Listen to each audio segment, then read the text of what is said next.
est déclaré provisoirement élu au premier tour M. Alassane Ouattara avec 89,77% des suffrages exprimés. Pourquoi le président Alassane Ouattara ne pouvait qu'être plébiscité par les Ivoiriens? Pourquoi les Ivoiriens ne pouvaient pas faire un autre choix si ce n'était que de voter Alassane Ouattara à nouveau? Et la réponse se trouve ici. Est déclaré provisoirement élu au premier tour M. Alassane Ouattara avec 89,77% des suffrages exprimés. La voix que vous avez entendue, c'est la voix de M. Koulibaly Kubière. Il vous dit clairement que le président Ouattara a été élu. Il vous donne exactement le taux que vous avez entendu.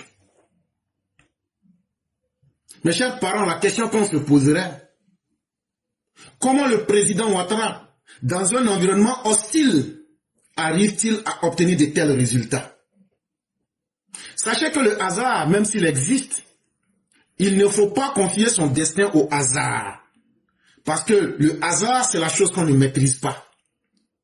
Je vais vous expliquer en partie pourquoi cette victoire était inévitable. Cette victoire ne pouvait pas échapper des mains du président Ouattara et du RHDP. Parce qu'au RHDP, nous pensons et nous croyons que l'homme est le meilleur juge de son propre avantage. Ça veut dire, quel que soit ce que tu fais pour moi là, c'est pas toi qui peux décider, voici moi mon bonheur et je dois partir. C'est toi-même là qui décides ce qui est bon pour toi là, c'est toi qui connais. Parce que ce qui est bon pour moi là, c'est pas ça qui est bon pour toi. Donc, nous sommes partis sur la base que, si nous voulons gagner des élections, il faut plutôt mettre les Ivoiriens en situation, comme disait Sartre, et laisser les Ivoiriens être leurs propres juges en ce qui concerne les avantages de la politique que nous pratiquons sur le terrain. Et là, chaque être humain est capable de réfléchir, de penser.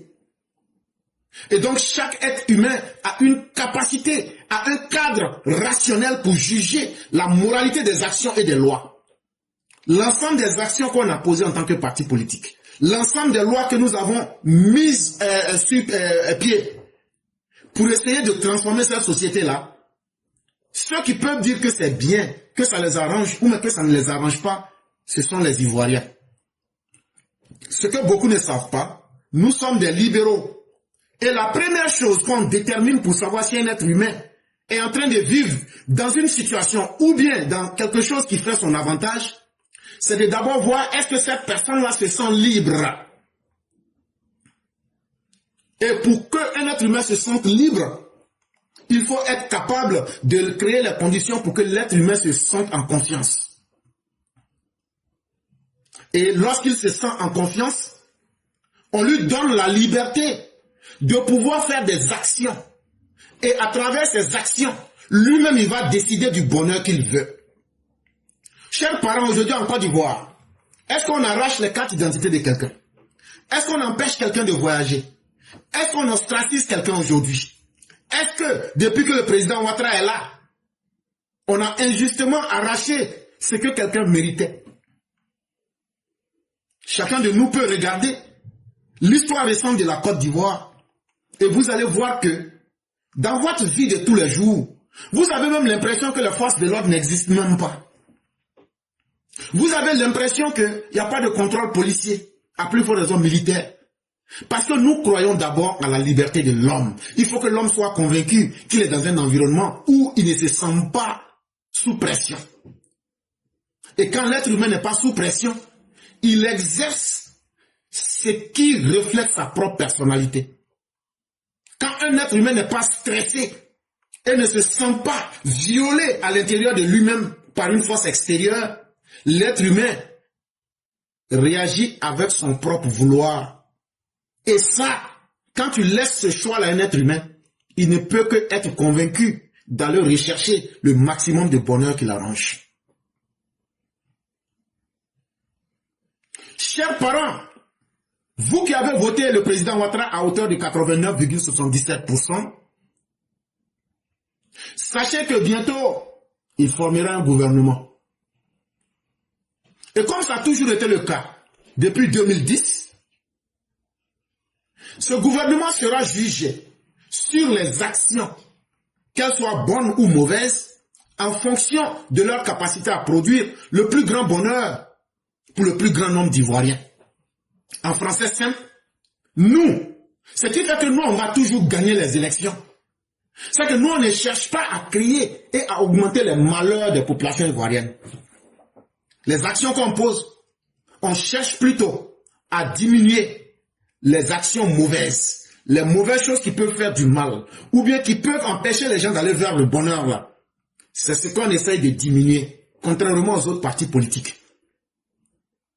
Et quand tu diminues les malheurs de quelqu'un, automatiquement tu augmentes sa capacité à aller vers le bonheur.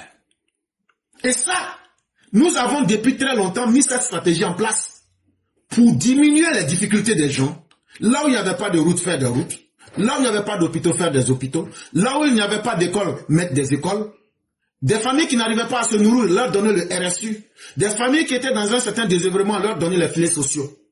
Ces familles allaient leur demander qu'est-ce qui a été retranché de leur vie. Elles vous diront, ce gouvernement a retranché de nos vies des difficultés. Ce gouvernement a retranché de nos vies des mauvaises actions. Ce gouvernement, en retranchant ces mauvaises actions, a créé un bonheur dans notre vie. Et de façon concrète, ce que je dis, c'est tellement simple à comprendre que tout homme qui a un cerveau, tu sauras faire la différence entre ce qui fait ton malheur et ce qui fait ton bonheur. Et quelqu'un qui vient pour enlever ton malheur sur lui, automatiquement, il augmente ton bonheur. Et c'est ce que nous n'avons cessé de faire depuis 2011 pour la majorité des Ivoiriens. Et c'est à cause de cela que partout dans toutes les régions, la première chose que vous remarquez, c'est que c'est Alassane Ouattara, il a gagné dans toutes les régions de Côte d'Ivoire. Je dis bien, dans toutes les régions de Côte d'Ivoire et à l'extérieur de la Côte d'Ivoire, il a gagné partout. Même dans les régions les plus hostiles. Parce que l'effet de ce qu'il fait, en diminuant le malheur des gens, on n'avait jamais vu ça. Alors que la tradition était que les politiciens viennent pour ruser avec le peuple et se moquer du peuple. Lui dit non, il faut qu'on change de politique. C'est ce que les populations ont compris aujourd'hui. Si un politicien ne peut pas venir diminuer nos problèmes, c'est un faux politicien. Donc on n'a pas besoin de lui. Et donc aujourd'hui, quand vous prenez les différents gouvernements du président Ouattara, de 2011 à 2025, nous avons créé un système qu'on a basé sur une technique qu'on appelle le calcul des plaisirs. Ça veut dire, toi-même là-haut, quand tu es là, comment tu te sens? Quand on te dit, la Côte d'Ivoire est le pays le plus heureux, là, ce sont les secrets là que je suis en train de te donner aujourd'hui. Il y a une stratégie qu'on appelle la technique des calculs des plaisirs. On peut appeler cela aussi le calcul hédoniste. Mais comme nous, on n'est pas allé loin à l'école là, nous, on prend ce qu'on peut comprendre. Ça veut dire, comment on peut te mettre dans un environnement et puis toi-même, on te demande, est-ce que tu aimes ça là? Est-ce que tu aimes ça? On te laisse plusieurs choix. Et toi-même, en fonction des choix que tu fais, on te demande quelle est la quantité de plaisir que tu sens. Et avec tes réponses, on mesure de façon claire et nette la valeur des actions qu'on pose. On mesure l'intensité de ce plaisir. On mesure la durée de ce plaisir. On mesure la certitude de ce plaisir. Et on mesure la douleur de ce plaisir. Vous m'excusez, chers parents, mais je vais prendre quelque chose que tout le monde connaît en tant qu'adulte. On peut faire le calcul des plaisirs sexuels. Ça veut dire quoi? Un homme qui est sexuellement actif, on lui dit, bon, la sexualité, est-ce que ça te plaît? Il va dire, ouais, mais bon, pas trop, ou bien non. Mais supposons qu'il nous dise pas trop. On va lui dire, mais c'est jusqu'à quelle intensité? Et la sexualité, là, ça doit durer jusqu'à quelle période?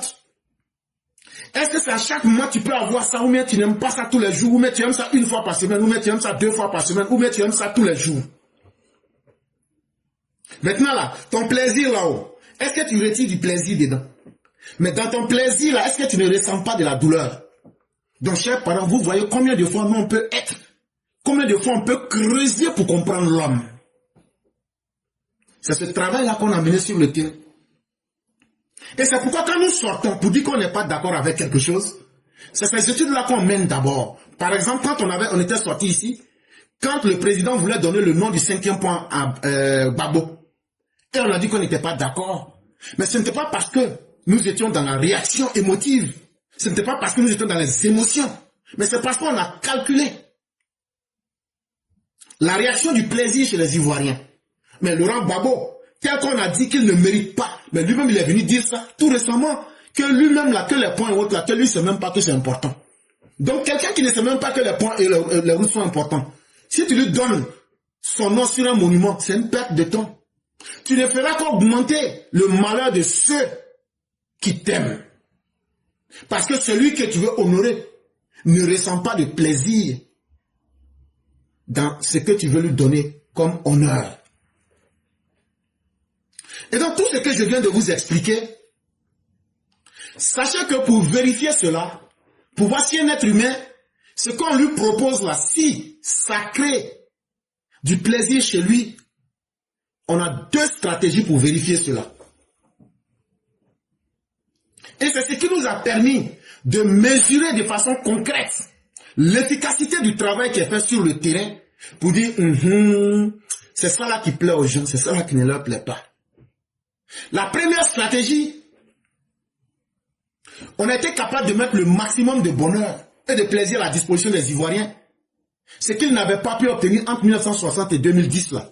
Quand nous on est venus, on a dit quoi à Alassane Ouattara? Il fait goudron, il fait université. Il est en train de mettre route même, c'est Cabri qui passe là-bas. Il est en train de mettre courant dans les villages où il n'y a personne. Il est en train de construire les écoles. Vous n'avez pas entendu les opposants dire, il a construit des hôpitaux, il n'y a personne là-bas, etc., etc. On a dit, il n'y a pas de problème. La première responsabilité de notre régime là, c'est d'abord de mettre le maximum de bonheur à la disposition des Ivoiriens. Qu'ils aiment ou qu'ils n'aiment pas, quand le bonheur est à ta disposition là, ça veut dire que tu peux faire des choix. Or, entre 1960 et 2000, les Ivoiriens ne pouvaient pas faire de choix parce que les choix étaient très limités. Exemple, les universités n'en avaient qu'une. Et donc, un enfant très intelligent, vu qu'il n'y avait pas le maximum de bonheur et de plaisir à sa disposition, il ne pouvait pas rêver d'aller à l'université.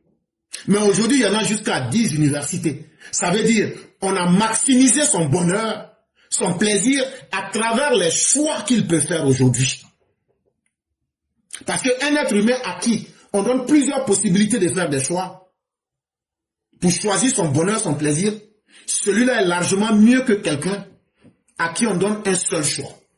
Et nous avons choisi donc de faire plusieurs choix pour que les Ivoiriens eux-mêmes pas choisir ce qu'ils veulent.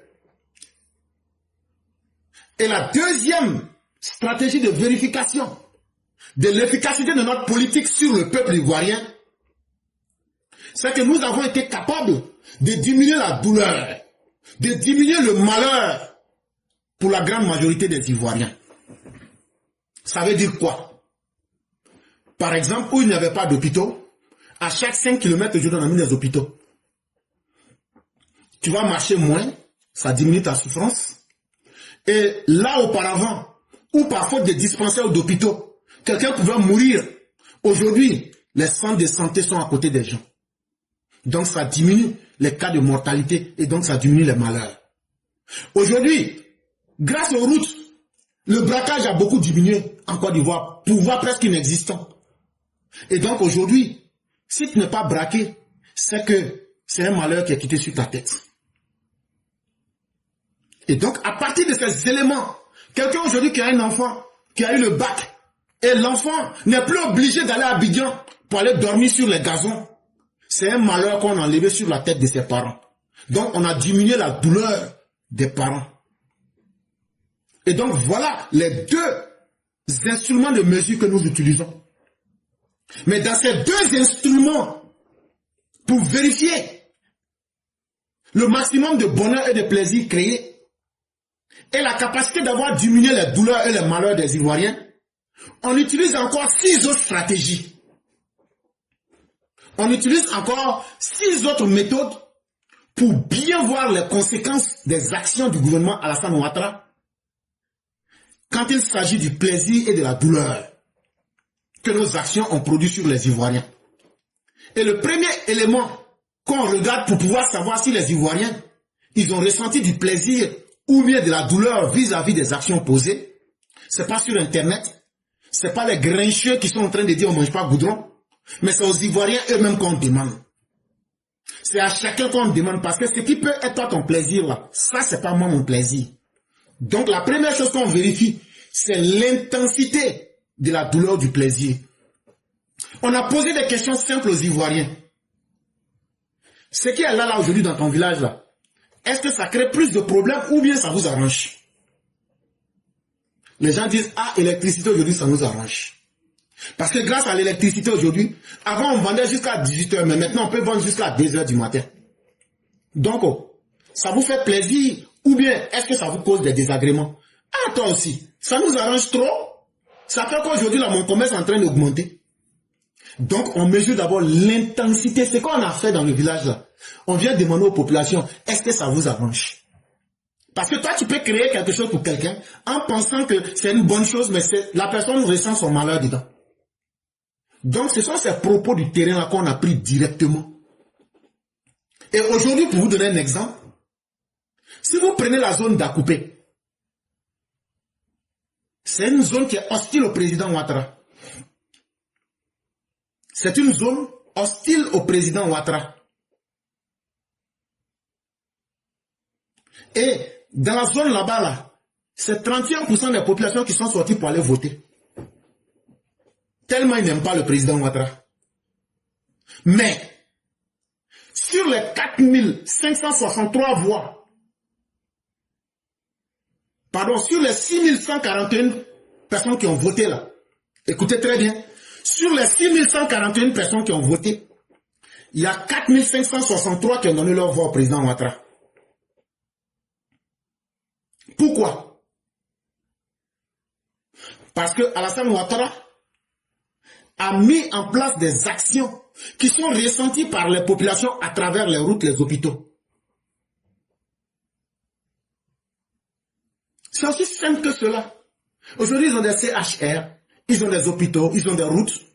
Ils peuvent détester Alassane Ouattara, mais ils ne peuvent pas détester se soigner quand ils sont malades. Ils peuvent détester Alassane Ouattara, mais ils ne peuvent pas avoir gros cœur pour dire on va prendre goudron et puis on va mettre ça à côté, puis on va passer sur route non goudronnée. Et donc, l'intensité aujourd'hui à laquelle ils utilisent les biens créés par Alassane Ouattara là, même si eux-mêmes nous parlent leur bouche, quand ils partent pratiquer ce qu'Alassane Ouattara a fait et que eux-mêmes ils voient que quand tu es malade là, tu es obligé d'aller à l'hôpital et aujourd'hui ces hôpitaux se sont multipliés, tu es obligé de passer sur des belles routes. Si c'est des gens qui aimaient la douleur, ils ne devraient pas aller à l'hôpital. Mais pourtant, ils vont dans les hôpitaux. Quand ils vont dans les hôpitaux, c'est pour rechercher quoi? C'est pour rechercher l'intensité d'un plaisir. Et donc, qu'ils le disent ou qu'ils ne le disent pas, leurs actions et leurs habitudes parlent. Et on peut lire cela et comprendre cela.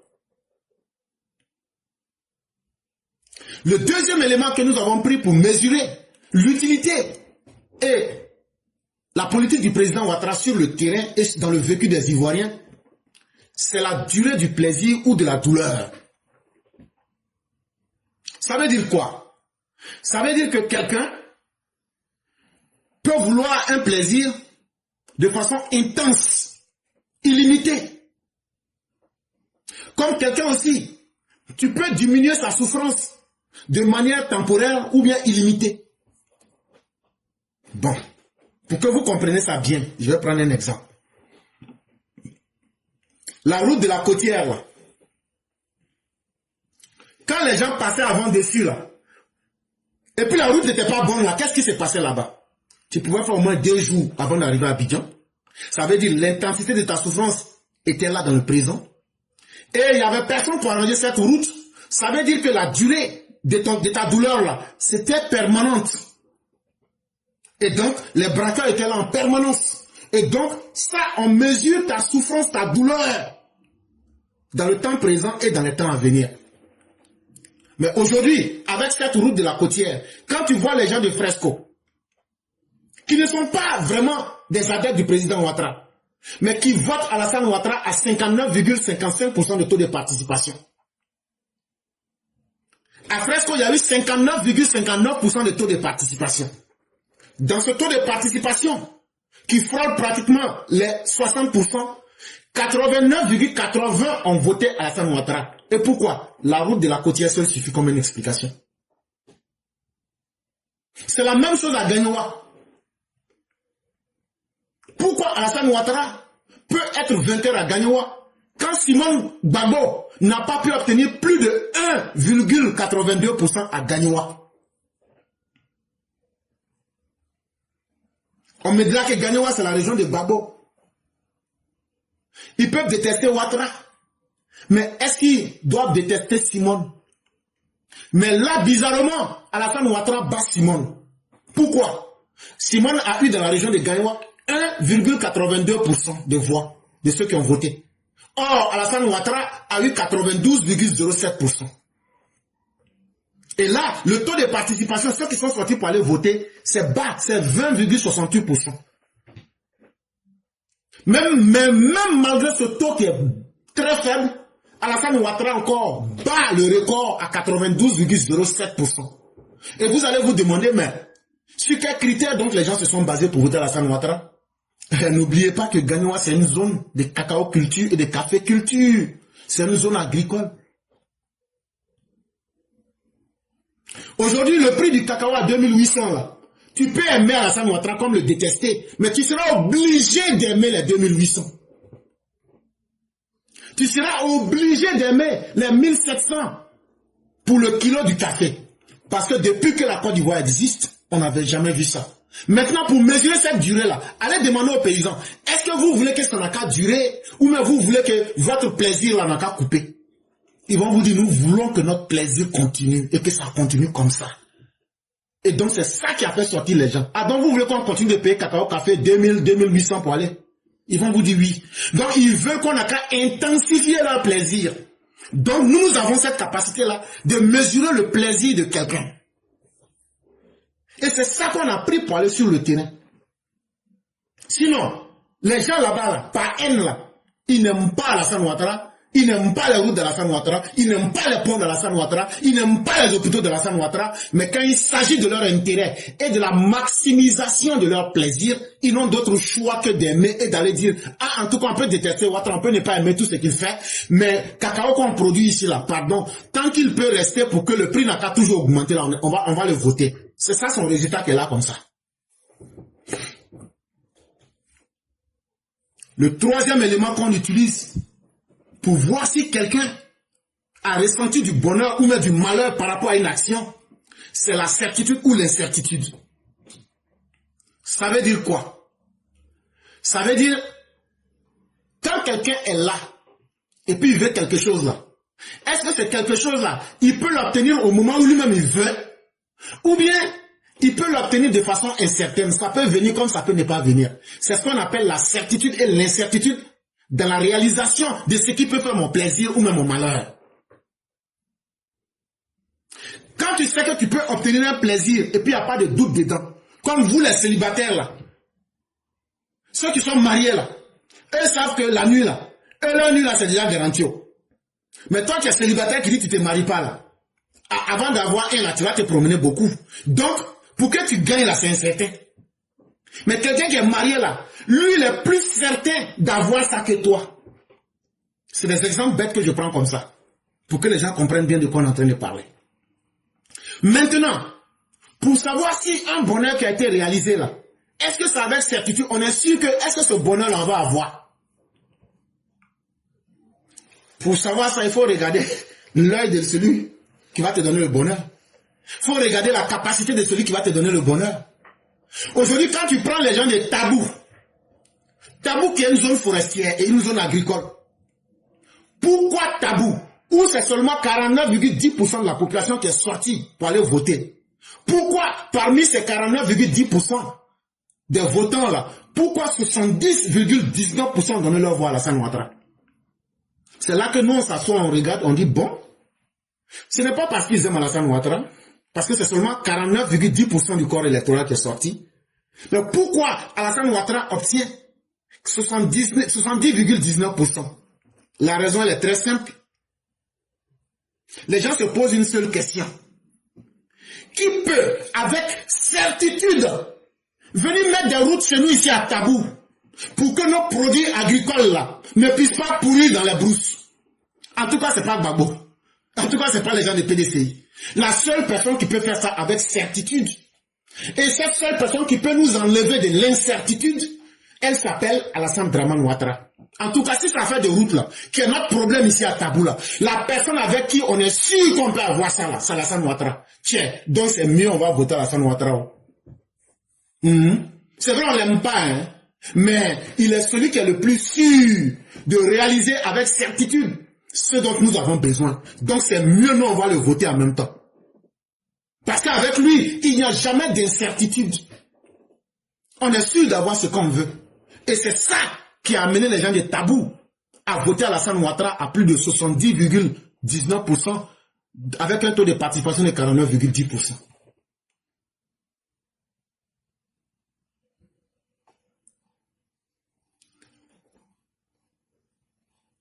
Le quatrième élément qui nous permet de juger l'efficacité de la politique d'Alassane Ouattara sur le terrain, c'est la proximité ou l'éloignement dans le temps. Ça veut dire quoi? Ça veut dire, quelqu'un, ton plaisir là, ça est jusqu'à quelle distance de toi? Comme encore, je reprends l'exemple bête. Toi, tu as refusé de te marier. Moi, je suis avec ma femme dès que j'ai fini le boulot, avant même que je rentre à la maison là.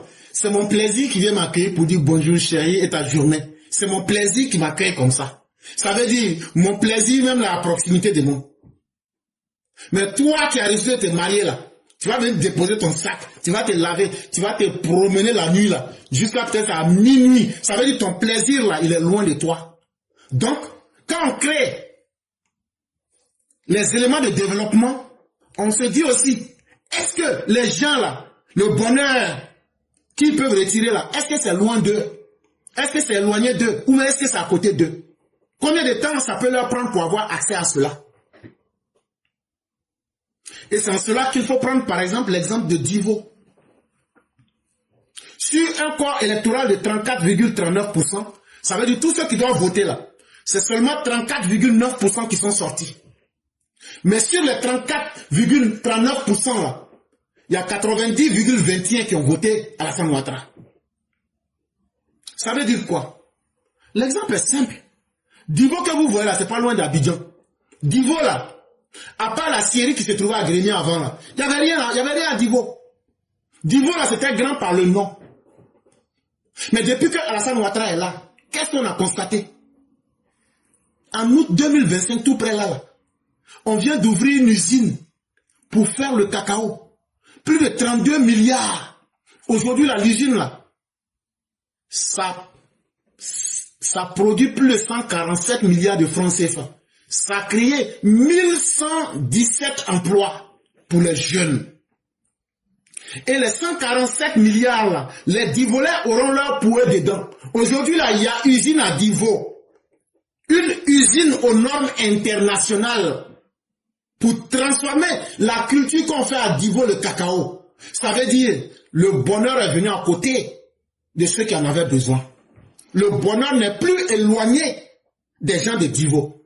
Aujourd'hui, là, depuis le 2 août 2025, ils ont leur propre complexe industriel pour transformer le cacao. Et ça produit de l'argent, plus de 147 milliards par an. Et sur ces 147 milliards, on enlève le salaire de plus de 1117 personnes qui sont des jeunes. Et donc, le bonheur s'est rapproché d'eux. Et ça, dans le temps, tant que ces usines sont là, leur bonheur va toujours continuer dans le temps. Et quand c'est comme ça, les populations ne peuvent dire autre chose. Allez demander aux populations, elles vont te dire, ah, avant il n'y avait rien ici, mais aujourd'hui ça va. Si ça peut continuer, on sera content. Et on souhaite que les usines n'ont qu'à venir, n'ont qu'à durer ici. Ceux qui n'ont pas compris ce premier exemple, je vais aller un peu au niveau international. Quand la Côte d'Ivoire accepte d'abriter l'Académie internationale de la lutte contre le terrorisme en Côte d'Ivoire, qu'est-ce que nous faisons? Nous nous disons que seuls nous ne pouvons pas combattre le terrorisme.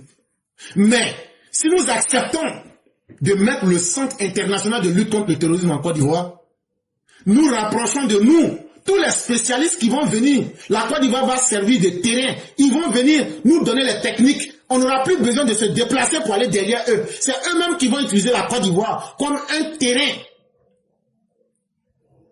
pour maintenant venir donner le savoir et que ça va se propager à partir de la Côte d'Ivoire. Mais est-ce que vous n'avez pas entendu si M. Simao dit que la Côte d'Ivoire est très centrale dans leur lutte contre le terrorisme? Bon, c'est ça là, la proximité de ce qu'on crée comme bonheur. Quand c'est comme ça là, ce n'est plus loin de nous. C'est les autres qui viennent maintenant en Côte d'Ivoire pour donner leur technologie. Bon, ça fait un deuxième exemple. Troisième exemple, la question de l'écho. Aujourd'hui, si Alassane Ouattara n'était pas devenu président en 2025, là, Affaire Déco était mort. Parce que le Ghana et la Côte d'Ivoire ont décidé que Affaire Déco, là, eux vont tout faire jusqu'à la fin 2026, là, voire début 2027 au plus tard, là, eux vont faire leur écho. Mais aujourd'hui, là, pour créer ce système-là, il faut un homme qui est crédible. Il faut un homme qui connaît. Il faut qu'il y ait un homme qui connaît la finance internationale. Et il n'y a pas quelqu'un qui est mieux placé que l'ancien directeur adjoint du FMI. Et la CEDEAO dit à Alassane Ouattara, papa, tu ne peux pas partir. C'est vrai que tu es là pour la Côte d'Ivoire, mais la question de l'écho là, tu ne peux pas partir. Tu ne peux pas nous éloigner du bonheur. Il faut que toi-même là, tu crées le bonheur avant que tu ne partes.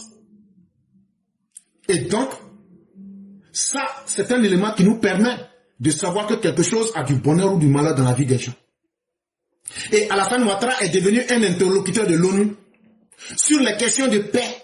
On vient lui donner des prix pour la paix. On vient lui donner des prix pour la résolution des conflits du terrorisme en Afrique.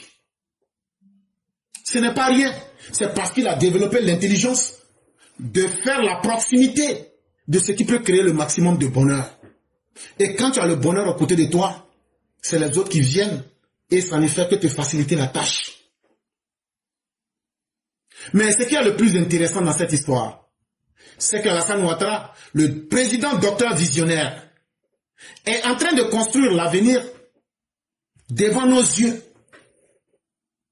Et ce que j'appelle l'avenir ici, c'est au minimum les 50 à 100 années à venir là. C'est ce que j'appelle l'avenir. Ça veut dire les 4 générations.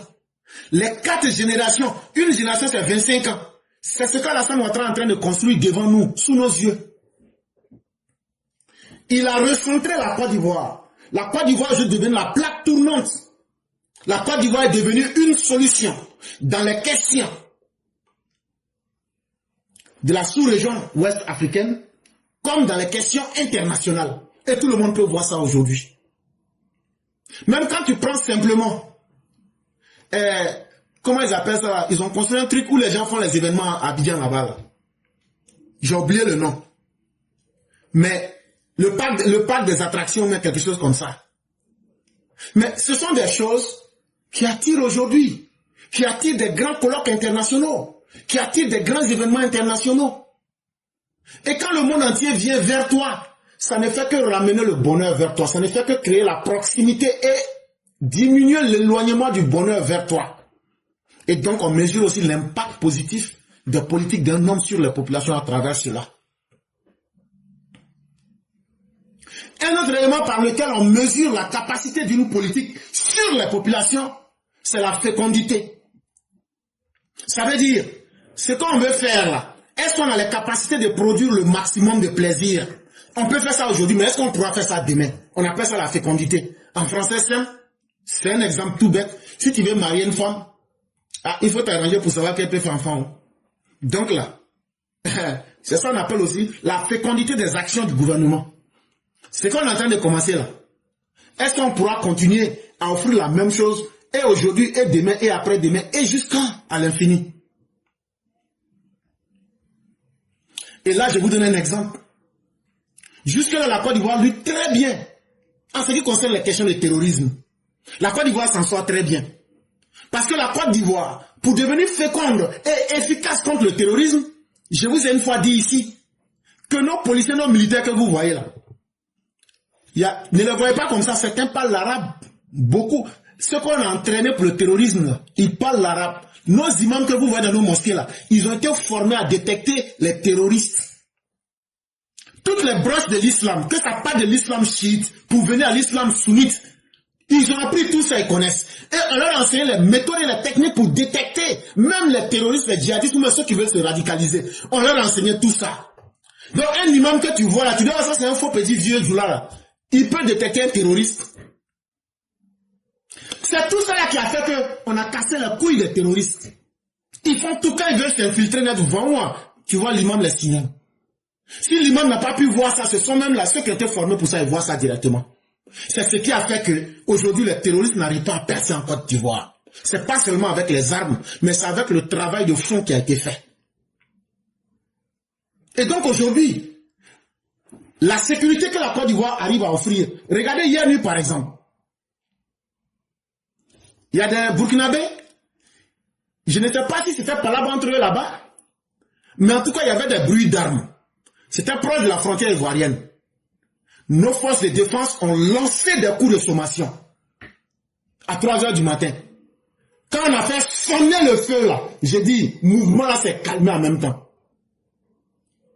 Ça ne s'est pas passé en Côte d'Ivoire. Nous on a entendu le bruit. On dit, votre bruit là, ça va rester là-bas.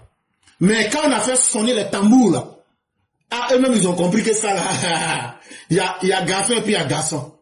Si on tente, donc là, j'ai dit, le tambour qu'ils étaient en train de taper chez eux là, ça s'est calmé un coup. On leur a dit simplement, vous n'allez pas, même si on vous entend, vous n'allez pas continuer. On va vous dire qu'on est là et on vous attend. L'événement ne s'est pas passé en Côte d'Ivoire. Mais quand on a entendu là-bas, là, nous on a frappé sur nos tambours. Et donc, c'est ce qu'on appelle la capacité de produire des plaisirs futurs. C'est ce qu'on appelle la fécondité. Est-ce que ça va continuer? Oui, ça va continuer. Parce que les forces de défense et de sécurité de la Côte d'Ivoire sont au point. Et elles peuvent produire le même résultat à n'importe quel moment.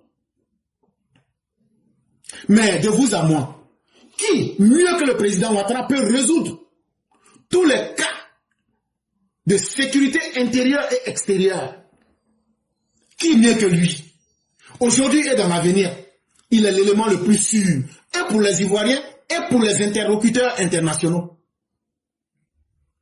Et ça, pour comprendre bien de quoi je suis en train de parler, allez demander aux gens qui sont à Bouna, dans la région de Bouna, pourquoi vous avez voté Alassane Ouattara à 89,89%, alors que le taux de participation était de 82,84%. Ça veut dire tous ceux qui devraient voter là, c'est 82,84% des gens qui sont allés voter là. Parmi ces gens-là, on a 89,89% qui ont voté Ouattara. Ils vont vous dire, ah, nous, notre région là, ici, là, les terroristes là, ils nous fatiguent. Et la personne qui peut réellement nous protéger là, c'est le président Ouattara. Et donc, ça cause de ça là, pour ne pas que le problème advienne, pour ne pas qu'on vienne nous couper notre plaisir dans le futur, nous, on préfère qu'aujourd'hui, président, on va voter Ouattara. On veut que le taux de fécondité de notre plaisir puisse continuer.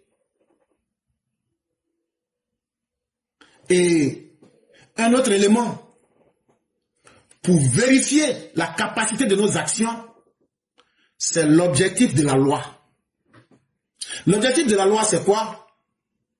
On a mis des lois claires et simples qui servent aujourd'hui l'intérêt de tous les Ivoiriens. Je vous prends un exemple comme le CPC.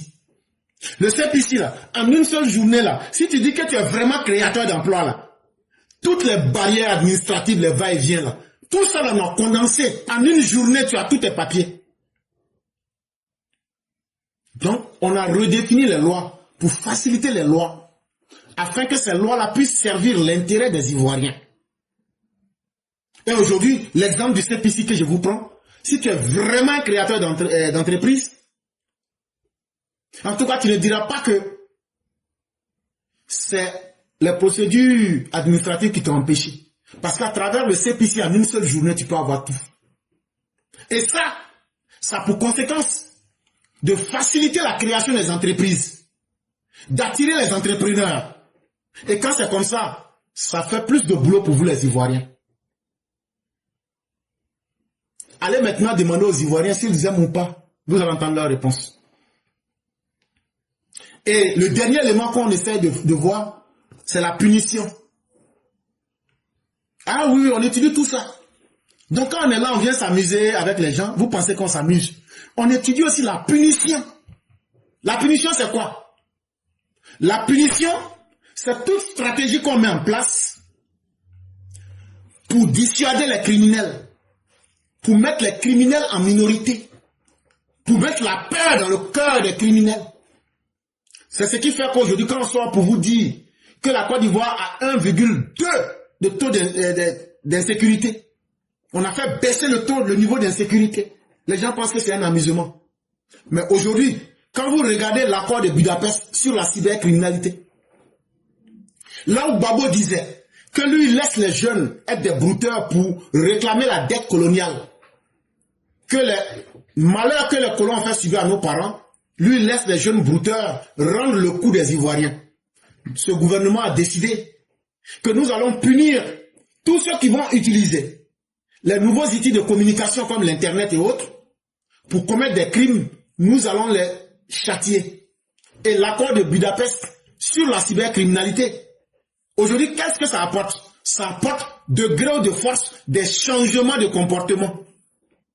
Des insulteurs publics, tout récemment, vous les avez vus ici dire, en tout cas, moi, je ne vais plus insulter.